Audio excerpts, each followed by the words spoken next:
Welcome to the Real Film Nerds Podcast.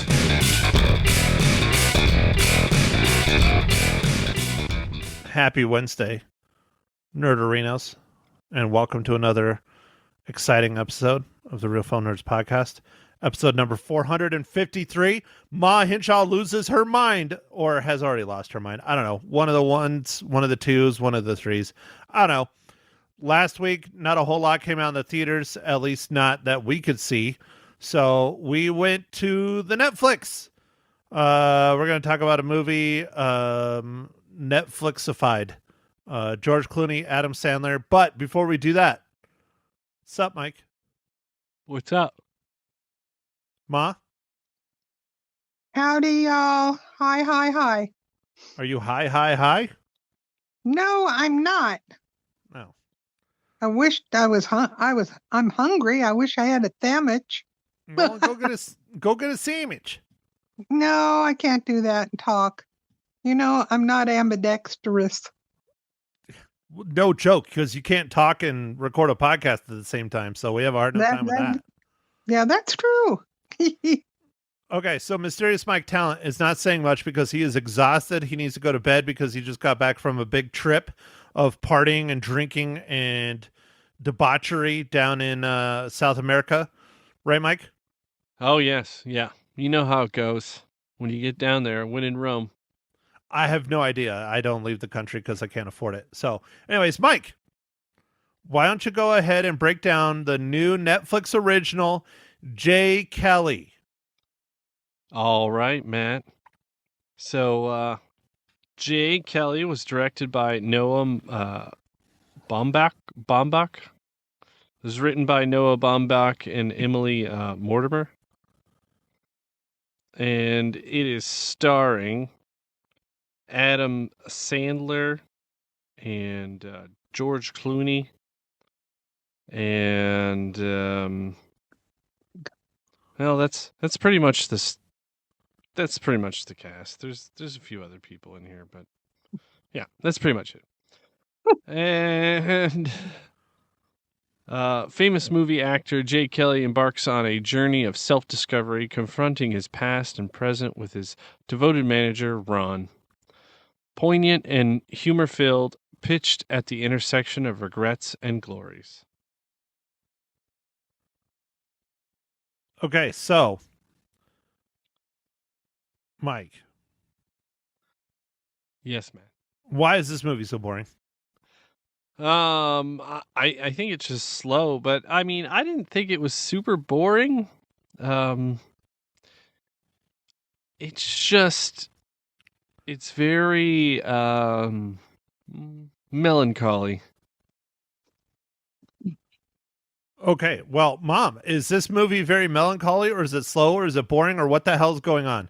Please help me be the voice of reason. Excuse me. It is depressing to me. Well, that's because you're old, and so is George Clooney.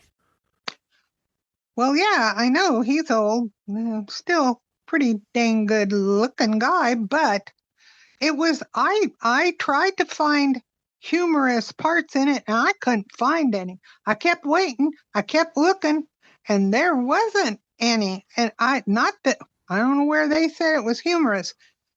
And I mean, it was dull because it dragged.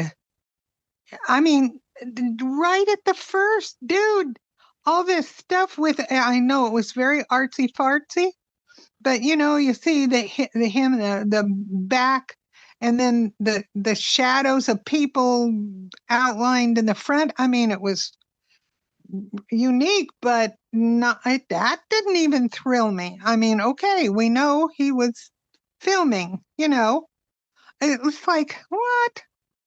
I just thought it was rather, I was looking forward to something that had a bit of humor and was interesting, and to me it was sad. A lot of it was just really sad. But it says that it's a buddy comedy, and it's a comedy on IMDb, Ma. Well, are they nuts? What? Comedy? I wouldn't really call it a comedy. This is like No one of way. Adam Sandler's more serious role. You know, he does some serious roles here and there, and this one was pretty serious. Like, I don't feel like the only time he had some maybe light jokes was when he was like, I don't know, talking to his family or whatever. And even those sometimes weren't really that, you know. Yeah, Uh, they weren't even. Mm-mm. I agree. I mean, So who is this movie for then? well, um, go for it, Mike. You first. I think this movie is just kind of reflecting on Hollywood and the toll that being a famous actor or star, what it can do to you. I think it's just what it could do to you. You know, everybody doesn't have this happen. I sincerely hope, but you know, like where you work all the time, like I don't know. I wonder what somebody like Samuel L. Jackson thinks of this, because that guy's in every movie that's been made from like 1990 to like now. So I don't know. Um, that's what I got out of it. But it is pretty sad. The movie is pretty sad because he's. I feel like our main character. Well, yeah. I that's I'll leave something for the spoilers. Anyway, that's what I think. So Mike, I work a lot, but I'm not a rich famous actor. Is this movie for me because I work too much? No, no, I don't think Okay. so.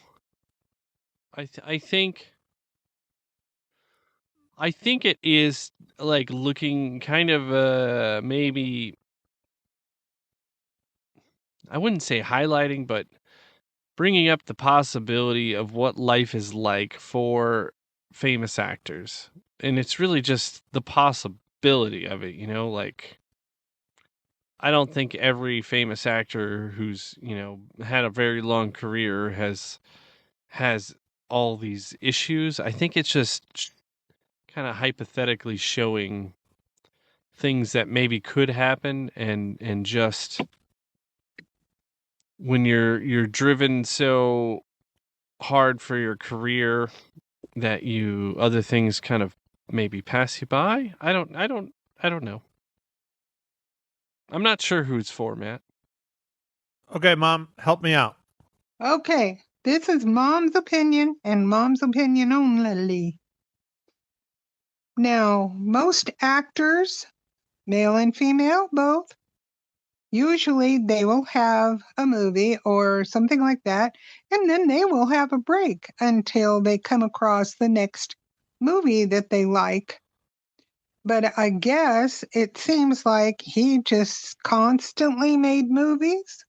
From how they infer, I don't know, because a lot of times I've heard of different movie actors who, well, man, they were maybe a year or two between movies, you know?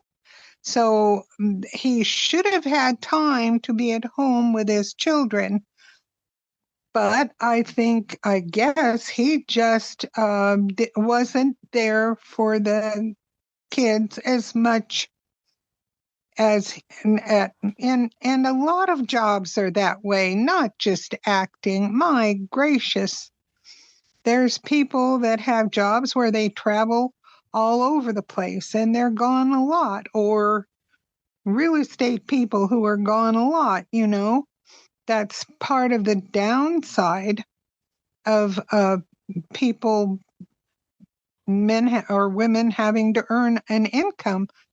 But I think he more chose to ignore the girls at times. And then it hits him that, oh, wait a minute, my last daughter is going to college. And, you know, it hits him like, whoa, she's not going to be around anymore when I float in, to say hi once in a while and stuff. But I don't think it was just that message that you need to make time for your children. If you can, you need to, so they don't lose touch with you. But I also think it was on Adam Sandler, because Adam Sandler saw what it was doing to George Clooney's character. And I think eventually he's like, whoa, wait a minute, I'm doing that too. And I'm not there for my kids. And his kids were younger in this movie, much younger. But I don't know. I think it was just a message that you need to take time for your children so that they don't totally disconnect from you. And then eventually they disconnect enough, and then they're just off on their own. And you're lucky if you see them once in a blue moon. But that's my take on the movie. Okay. Now, is it just children or is it family in general? Because they tagged a little bit about his wife as well, or I don't know if, I assume they were married, right? Yes. I think it does tag very much on the wives too, because here the wives are, and they're trying to compensate for daddy being gone, and then all the responsibility. Even if you are wealthy and you can have nannies and everything else, mom is still the only parent there a lot of times. And especially when the kids are little, like in your case, Matt, you were 3 years old and daddy goes off for 2 months to Oklahoma for work. You don't understand that, and the mom is at home trying to say, well, guys, he can't help it. This is his job. He has to do this. Well, a little kid's not going to understand it. They're just going to understand that dad's not there, And then when they get used to dad not being there, then that's the heartbreaking part. And I think that's part of what this movie showed, is that I think the girls were so used to him not being around that when he realizes that, ooh, I haven't been around them, they're so used to just doing their own thing and getting with either mom or other people, that they just kind of don't care much anymore. Which I thought this was a sad movie. I didn't see humor in it, not a bit. But that's just me, Okay. Well, and that's why you're here, is because I'm trying to get your opinion, and that's why you're on the radio, is because I'm getting your opinion. So you need to stop reiterating it. That's why you are here. That's why we're asking. Okay. Right. That's what the feeling I get. Different. Lord, Mike. Yeah, I think you're getting thirsty, Matt, because I'm getting thirsty. I'm very parched, mostly from listening to you guys talk, because I haven't really talked much. But Mike, I'm very parched. Okay. So what are you drinking this fine morning, evening, afternoon, Matt?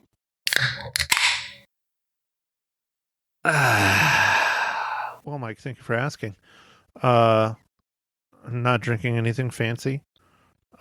Just another Michelob Ultra, just because I have it in the fridge and I'm broke. So it is just beers from the fridge hour. And if I drank like a normal person or an abnormal person, then they wouldn't be in there. But maybe that's what I need to do. Maybe that'll help fix my problems. Right, Mike? Oh, yeah. Yep. The solution to and cause of all your problems is beer. Beer. Well, I was just going to say the refrigerator, because, you can also look at my gut too. But anyways, Mike, what are you drinking this fine evening, afternoon, breakfast, lunch, dinner? I'm still got some of those Sierra Nevada celebration ales, so I'm taking So one of you're those out. slacking too. Yeah, I know. I need to get a winter beer, but I've been slam packed, man. I've been busy. Me too. I don't have time to drink. Yeah, I don't have time to sleep. Dude, now Barely you're have time to catching eat. up to me. What are you averaging right now? Are you down to, according to my watch and my phone that tracks my shit? I'm averaging 3.5, 4 hours a night. Oh well, I got you killed, man. I've got like 6.5. Yeah, dude. If I got 6.5, I'd be doing great. Yeah, 6.5 would be good. Oh, Ma, okay. ma, what are you drinking? Hey, Well, Ma? it's kind of dull, but I'm drinking a hot beverage of pomegranate tea with just a titch of Captain Morgan, which I have on my shelf Oh man. because I was too busy at Walmart fighting the crowds to do anything else. Now that's a proper alcoholic, Mike. Yeah, well, I was just thinking when she said the hot beverage, what I haven't had this season is a nice hot toddy. I appreciate a nice hot toddy. My mom loves hot toddies. It's her favorite beverage. I do love them. Yum. Yeah, they're great.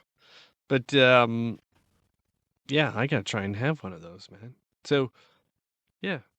So, Ma, why don't you Oh, do your job? yes. Mike, what is your Jingle Bell dad joke for this week? I got dad jokes, I don't think they understand though. Gotta think I'm funny, other people never laugh though. Dad jokes. Oh, this one somewhat relates to this movie since Mr. Clooney was Batman. What does Batman like in his drinks? Besides plastic nipples? Yes, besides plastic nipples, man. Oh, I don't know, guano? Just ice. Oh, lame. You get it? Justice? Justice. Just ice. Oh, I didn't get that. Oh, phooey. It went clear over my head. Whoops. Yeah, that's not hard to do. Well, thank you a lot. That's a pretty good one, Matt. And that was from. It was from the book? Oh, yeah. Oh, there it is. There it is. All There right. she blows. All right, so not speaking about the DC universe, but definitely speaking about nipples. Mike, how does Jay Kelly relate to the Marvel Cinematic Universe?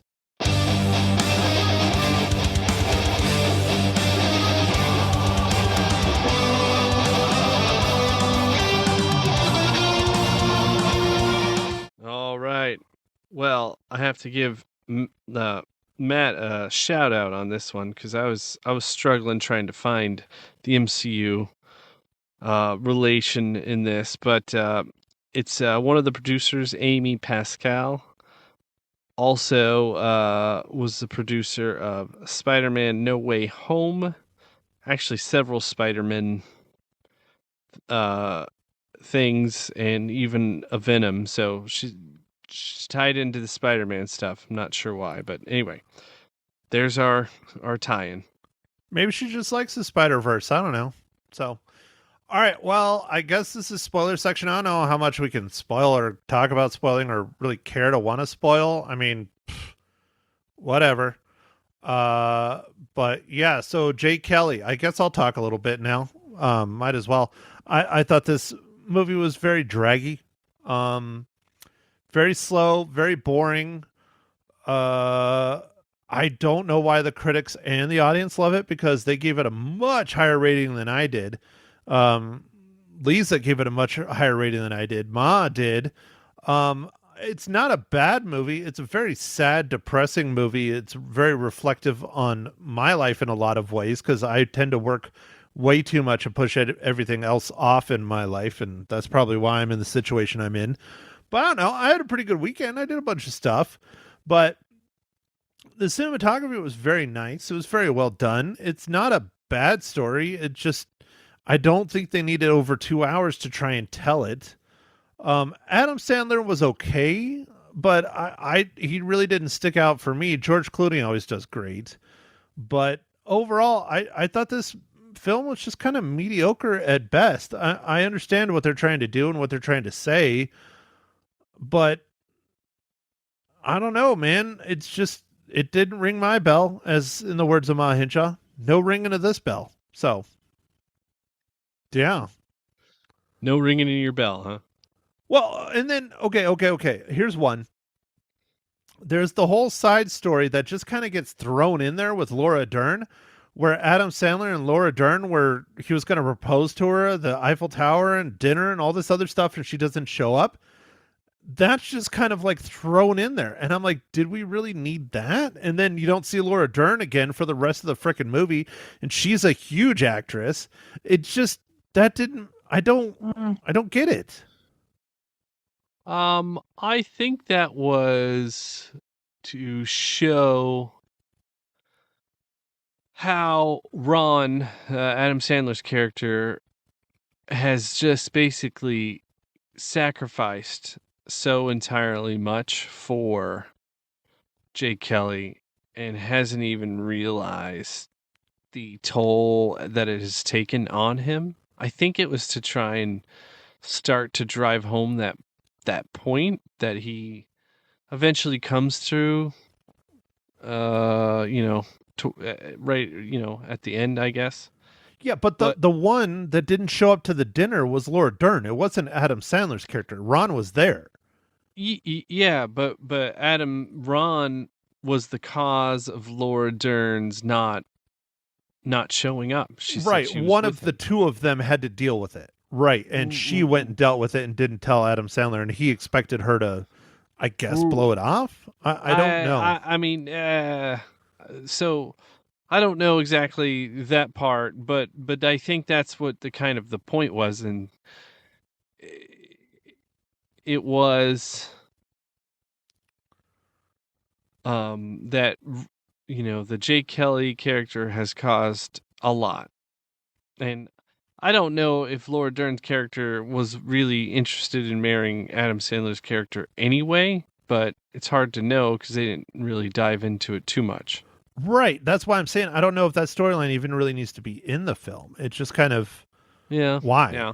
But I mean, what about the robbery thing? That was weird too. That was kind of weird. I but that was trying to. I guess that was kind of trying to show how big of a deal he is, and how he had to live up to this character and go like save the day kind of thing. Maybe. I guess I don't know, but I felt like that was a bit of a distraction. That I don't know, and maybe that was supposed to be, but either way, it was. I'm probably going to give it a higher rating than you, Matt, but I'm interested. We'll find out. It's not a I liked some of the stuff where they were looking at his life and stuff, and he just didn't see different things. But at the same time, it was real slow. Well, I like how that was told, though. Yeah. Like, you didn't know it was a flashback until you realized the kids were younger or he was younger or whatever. I liked that. And it got a little confusing because the actor they used when he was younger really didn't look like George Clooney at all. Yeah.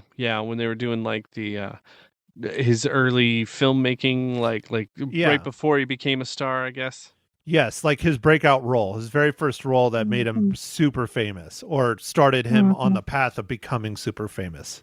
Yeah. But no, I mean, I don't hate the movie. An hour and a half would have been plenty. They could have taken 45 minutes out of this freaking movie. There you are now. This is the one thing that I have a downer on, is the on the train lasted entirely too long, I felt. Oh yeah, it was long, the train. I think. And I'm like, are they ever going to get there? I mean, I was like, oh, for Pete's sake. Well, do you think they were just trying to humanize him or what? Yeah, maybe. Or trying to show that he's larger than life, even in other countries that don't speak his language? Well, that's true, though, because his tribute was in Italy and people loved him there, that might be what they were trying to show, I guess. But it just went on and on and on. And, well, that's one of the problems I had with it.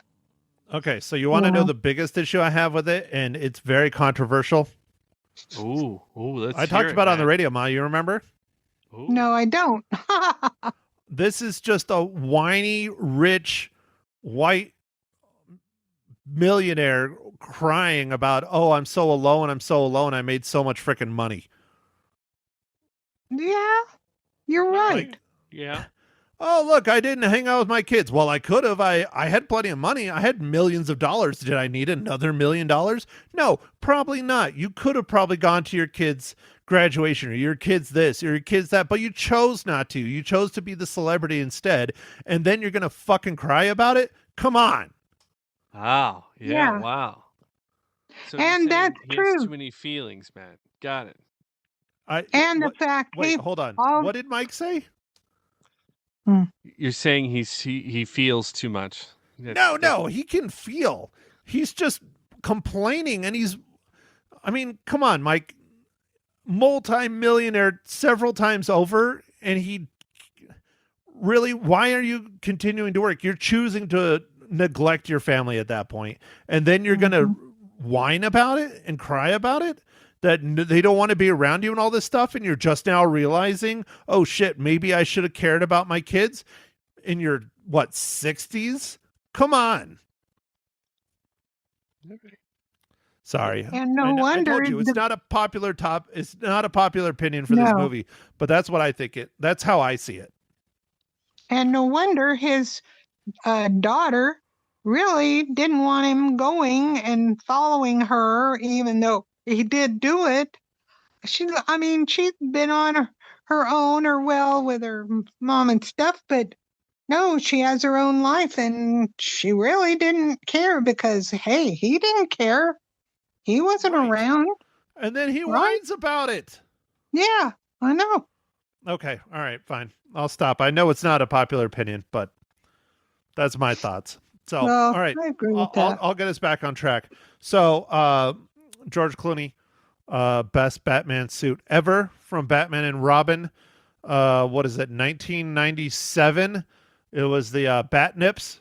I mean, everybody loves Bat Nips, Mike. So is that better? Am I better on topic for our podcast now?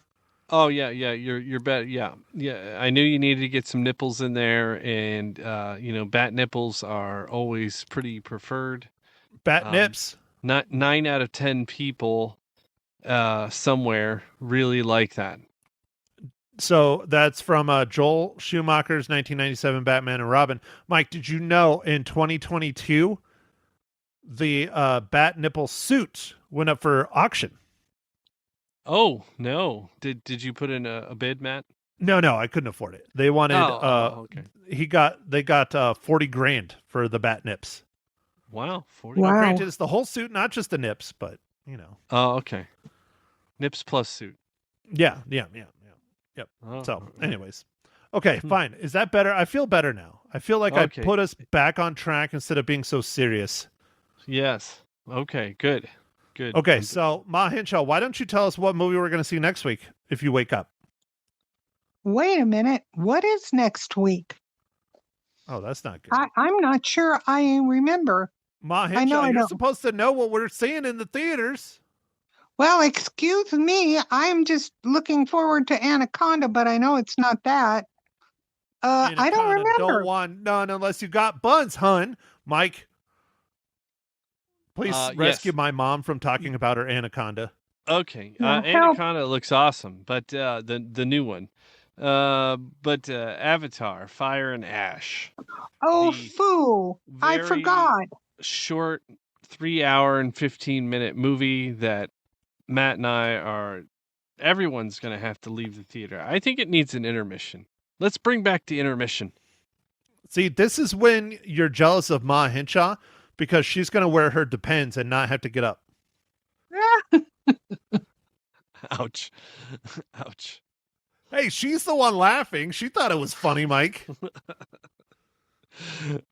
All right. Well, yeah. I'm wondering when James Cameron is done with this, if he's going to be like, what happened to my 25 years that I spent making Avatar? Oh, you do know he has like 3 more after this too. Yes, I do know. And He's that's what I'm going to saying. 6, Like, I think, right? I don't know, man. There's a lot of them. It's either 5 or 6. I don't Something know. like that. All I know is he's been making these for a long time. Well, and they keep making money because we're all dumb and we go to them, right? I think so. Yep. I think that's it. Yep. We're like, Oh my God. It says followed by Avatar 4 coming in 2029. So we're going to have to wait 2 more. James Cameron is going to die before he finishes all 6 movies. Holy hell. dude, I know I won't make it. he's been making them for like ever. It's true. Like, but I don't get it because the first one came out years ago. And anyways, I'm just 2009 was the first one. And right. We'll talk then- about it next week. All right. We'll talk about it next week because no, you need to go to bed. Ma Hinchan needs a sandwich, and Mike, you need to rate Jay Kelly, the Netflix original starring George Clooney and Adam Sandler. Ready, set, go. Okay, I'm gonna give it 3 reels out of 5. It's very sad, but I kind of like some aspects of it. So I don't know. Holy hell, you're right. Yeah, Mom, go ahead. Tell him what you're doing. I know what you gave. Oh yeah. You know what I gave it. I do. Go on. I gave it 2 very dried out and crunchy cookies. No. You did not What? give it 2. I thought I gave it 2. No, you gave it 2.5 or 3. No, I didn't give it no Yes. 3. I was not at all. Okay, well then I'll give it 2.5 then, but I thought I See, gave it a this is 2. why you need to write it down. I'm gonna have to go back and listen to the radio now. Look what you did. Yeah, I'll have to write it down. Sorry about that, everyone. Because But it I wasn't know one you of were my higher rates. You were higher than me because Lisa was upset because I'm the lowest and I gave it 2. I thought you gave it 1. No, I gave it 2. Mike, Oh my goodness. Yes, make sure and take care of your health or else your mind goes. that's right, Matt. That's why I'm gonna do, I don't know, Sudoku every night or something. You probably should. And it's Sudoku, but close enough. Oh, okay. Black belt. Oh, It's already going down. is Sudoku the one where you take the sword and you give yourself up? What is that? Oh no. Harry Carey.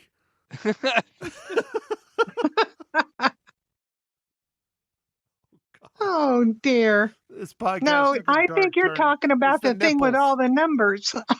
Yes, Sudoku. Yeah. Oh Mhm, yeah, Sudoku. What is Sudoku? What is the thing where you're like a samurai and you end your life? I don't remember. I'd have to look it up. This is the Okay. problem with the internet. Nobody remembers any random ass trivia. Well, wait until the AI is completely taken over, man. We won't even remember anything. Right, because we're all going to be in pods because we're going to be powering them like in the Matrix. Well, yeah. Gosh. Isn't it Harry Carey or no? I already said, oh, I don't, well, whatever. Never I mind. said commit Harry Carey. Okay. Oh. Googled it. That's it. Okay. Hold on. I'm looking it up now. I'm looking it up now. Here, talk. Fill it. Okay. Yeah. So, Avatar. We're gonna go watch it. We're gonna go see some blue people. Oh, Maybe see, it is some- Harry Carey. Oh. Yeah, but they pronounce it a lot differently. But anyhow, yeah, so it's pronounced seppuku, but Haraki, Harry Carey, as we call it, Harakiri. It is the ritual suicide by disembowelment. Right. correctamundo. Yeah. So, I think I meant the other one, not that. Correct. If you practice it once, Mike, and then then there'd be no more. So, and then who am I going to get for a co-host? Pa Hinshaw? Jesus, I can't even imagine how that podcast will go. Hey, you know what? Your dad got to the black belt in Sudokus. He can really do those darn things. And I think I made it to the kindergarten level. That explains. Yeah, a lot. So, all right. Well, I've had enough. I can't do this anymore. Avatar Fire and Ash, aka Avatar 3, next week. 3 hours and 15 minutes comes out December 19th. Yeah. Yes. Yeah. December 19th. So there you go. Go check it out if you dare. Ma, I will last be words. there. Those are your last words. I'll be there. Yeah, I'll be back, right? James Cameron. Oh, that's good. Yes. That is true. I don't know. I was kind of bored with the second one, but we'll see how this one goes. So, I think the second one was pretty. it looked great. Yeah, especially all the water stuff. Yeah, but The yeah. story was boring. Yeah. Yeah. I This had one looks very dragonfly violent, earring. so maybe you'll like it, Oop. Matt. Mm. Well, maybe this one. I know this one has flying in it. At least the trailers have more flying in it, so that's cool for me. Okay. And fire and ash. Yes, indeed. Okay, Mom, what were you saying about your butterfly earrings? No, for when the second one came out, I got dragonfly earrings to commemorate the movie. They're really cute. You know, dragonflies flew around a lot in that movie. Mike, get the Sudoku out now, or maybe the Harry Carry. I don't know, one of them. I don't know if we could take this too much longer. All right, let's Harry carry ourselves out of here. Okie dokie. All right. Thanks for listening, everybody. Make sure to follow us on the socials, Instagram, Twitter, X, and Facebook. And we'll catch you next week when we review Avatar, Fire and Ash. Bye. Thank you for listening to The Real Film Nerds. Now, don't forget to follow us on Facebook, Twitter, and Instagram at Real Film Nerds. Now, go out and catch a movie.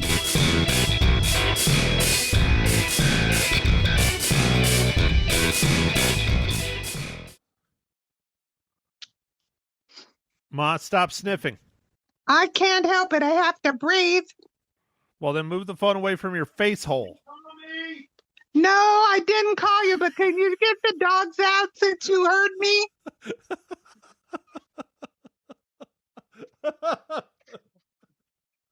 Thank you ever so. It's like an episode of The Simpsons.